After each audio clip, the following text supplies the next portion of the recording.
Hey, this is Dr. Green with Momenta Chiropractic, and today we're going to be going through the hip thrust exercise. Now, we love this exercise, and the primary reason that we love it is because in the context of what we do in helping people go from a back injury to back into the weight room feeling confident and lifting heavy weights again, is because this exercise allows us the opportunity to really load and strengthen the glutes and the hamstrings without adding a lot of kind of compression forces to the lower back.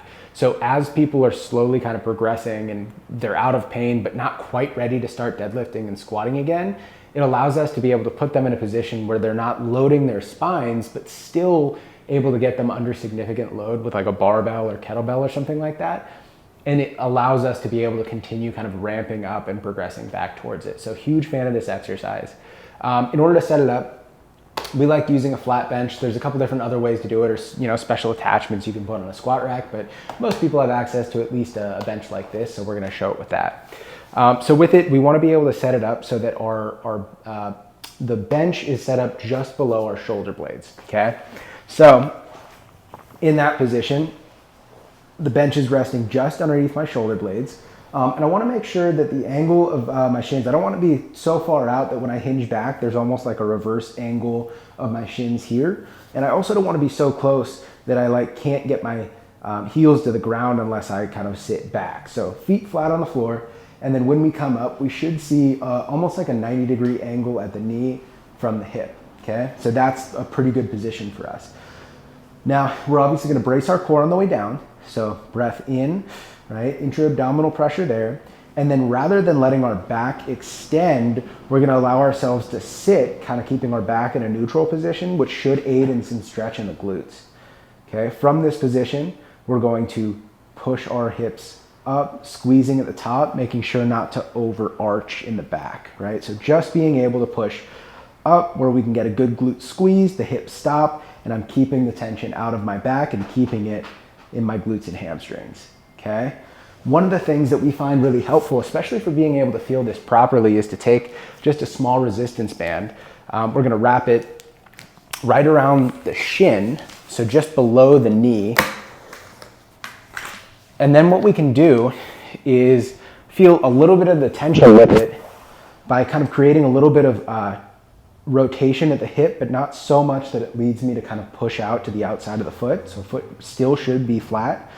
As we sit down, we're gonna kind of push out on the band and then keep that same tension on the band as we come up, and we should be able to feel the glutes firing and the hamstrings firing pretty well, okay? If we wanna be able to load it, we can use the band, or we can use something like a kettlebell or a barbell, and I'll show you both. So with this, we like to be able to use something. This is just like a kind of like a cushy yoga mat. And we like this because it just kind of makes sure that you're not putting weight on sensitive structures, whether it's, like the hip bone or anything like that. So what we're gonna do is we're gonna take that weight and we're gonna kind of place it right along the mat, right above the pubic symphysis, so kind of like bone right on the front. But with that sort of cushion, it should feel pretty comfortable. And then we just use our hands to be able to support the weight there. A little bit of a breath in. We're gonna allow our hips to sink. And then we're gonna use our hips and hamstrings to squeeze and then allow ourselves to come back up to neutral, okay? So down, back stays neutral, pushing up, glute squeeze, but I don't overarch my back, okay? So that's what it looks like with just a kettlebell. You can also use a dumbbell. When we grab the barbell, it's going to be very, very similar. The only difference is usually to be able to set this up, if we have weights, we can kind of sit down and roll it over, but for this sake, because it's hard to see with the bumper plates, I'm going to do it just without the weights. So similar thing, we want to find that spot where there's the crease between the point of the pelvis on the side there, and a little bit of a gap kind of like between that and then where the muscle and the quad starts. So that's where we want that barbell to be able to sit. And then what we're gonna do is find that same sort of position, holding the barbell on either side just to keep it balanced, right? Big breath in, all the way down, and then driving through the hips, squeezing the glutes at the top, making sure not to hyperextend.